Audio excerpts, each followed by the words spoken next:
అండి, మళ్ళీ వచ్చేసింది మీ చందమామ ఇంకొక చందమామ కథతో. ఈరోజు నేను మీకు చెప్పే ఆ చందమామ కథ పేరేంటంటే మనోహరుడి మొక్కుబడి.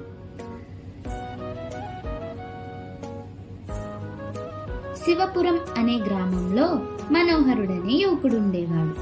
వాడి చిన్నతనంలోనే ఒక పడవ ప్రమాదంలో తల్లి తండ్రి మరణించారు. వాడిని నాయనమ్మ చేరదీసి పెంచి పెద్ద చేసింది. అయితే వాడికి చదువు అవ్వలేదు, కాయా కష్టం అలవడలేదు. నాయనమ్మ పెట్టింది తిని వసారాలో ఒక మూలగా మంచం మీద పడుకొని నిద్రపోయేవాడు. మరి కాస్త వయసు పెరిగితే గ్రామంలో ఎవరో ఒకరి దగ్గర పనికి కుదురుతాడని అవ్వ అనుకునేది. కానీ వాడికి 18 ఏళ్లు నిండినా సోమరితనం మాత్రం వదల్లేదు. క్రమంగా నాయనమ్మకు కంటి చూపు తగ్గి మునపటిలా రాట్నం వడకలేకపోవడంతో తిండికి కష్టమైంది. ఇది చూసిన గ్రామస్తులు మనోహరుణ్ణి గట్టిగా చివాట్లు పెట్టి ఎవరి దగ్గరైనా పనిలో చేరమన్నారు. అయితే వాడికి ఏం పని చేయాలో తోచలేదు. కట్టెలు కొట్టడం, పొలం దున్నడం, తోట పని ఇటువంటివి తలుచుకుంటేనే వాడికి గుండెలో దడ పుట్టింది. కష్టపడకుండా డబ్బు సంపాదించే మార్గాల గురించి మనోహరుడు ఆలోచించసాగాడు. చివరికి వాడికి దొంగతనం ఒకటే అందుకు తగిన మార్గమని తోచింది. వాడు దొంగతనానికి తగిన పథకం వేయసాగాడు. కానీ పట్టుబడితే ఒళ్ళు చితక్కొడతారని భయపడ్డాడు. ఆలోచించగా వాడికి గ్రామదేవత సాంబవి జ్ఞాపకం వచ్చింది. ఒక రాత్రి వేళ వాడు నక్కుతూ గుడి చేరాడు. చుట్టుపక్కల ఎవరూ లేరని తెలుసుకొని వాడు అమ్మవారి విగ్రహాన్ని సమీపించి ముక్క పుడక తీయబోతే వాడి చేతులు వణికాయి. వాడు అమ్మవారికి భక్తితో మొక్కి, అమ్మా, నాయనమ్మ కోసం మరొక మార్గం లేక ఈ దొంగతనం చేస్తున్నాను.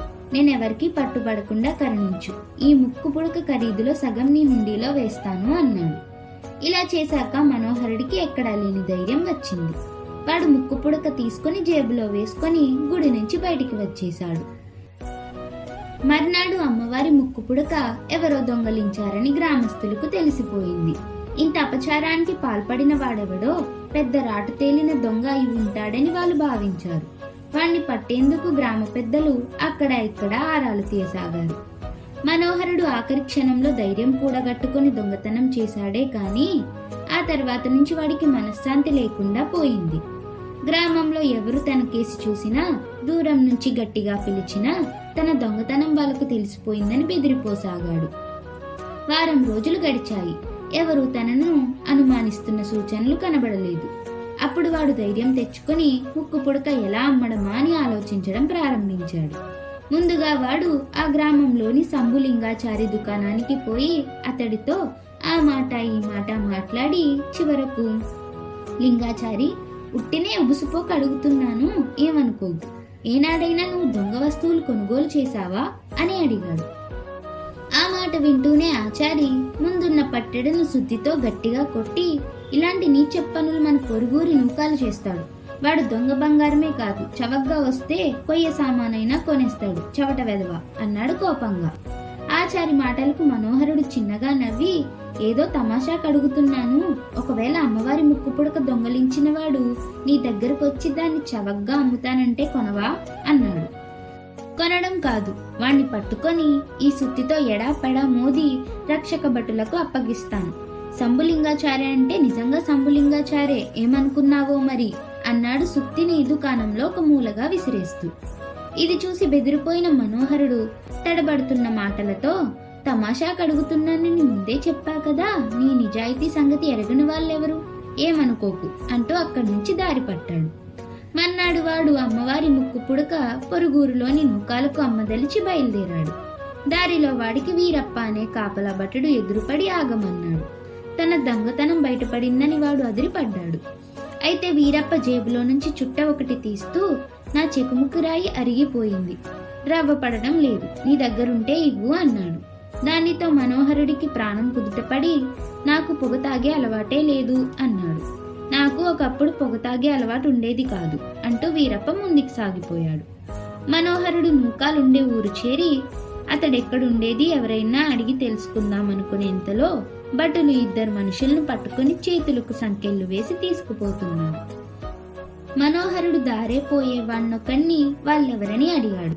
దానికి వాడు, ఆ బుర్ర మీసాలవాడు నూకాలు, రెండో వాడి పేరు తెలియదు, దొంగ సొమ్ము కొన్నందుకు నూకాలను, దానిని అమ్మినందుకు రెండో వాణ్ణి భటులు ఖైదు చేయబోతున్నారు అని చెప్పాడు.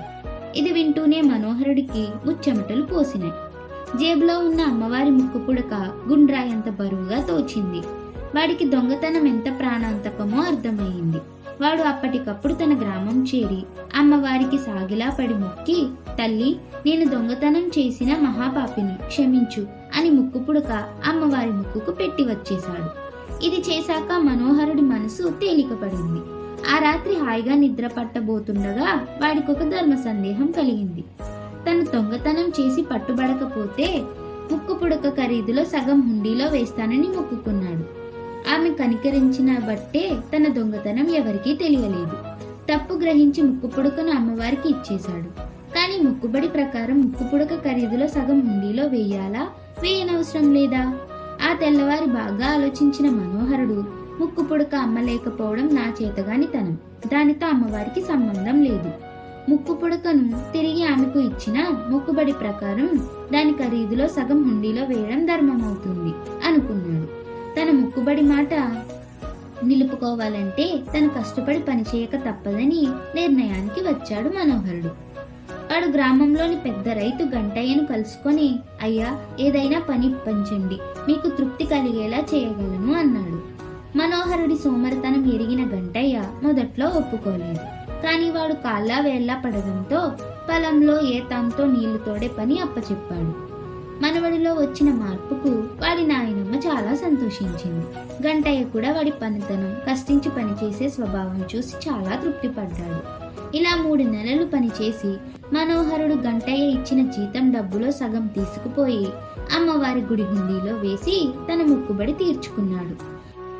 మరొక నెల గడిచాక గంటయ్య మనోహరుణ్ణి పిలిచి, ఒరే, నీది ఒళ్ళు దాచుకోకుండా కష్టించి పనిచేసే స్వభావమని తెలుసుకున్నాను. ఇక నిన్ను ఆ ఏతంతో తోడే పని మాన్పించి నా పాలేర్లలో చేరుస్తున్నాను.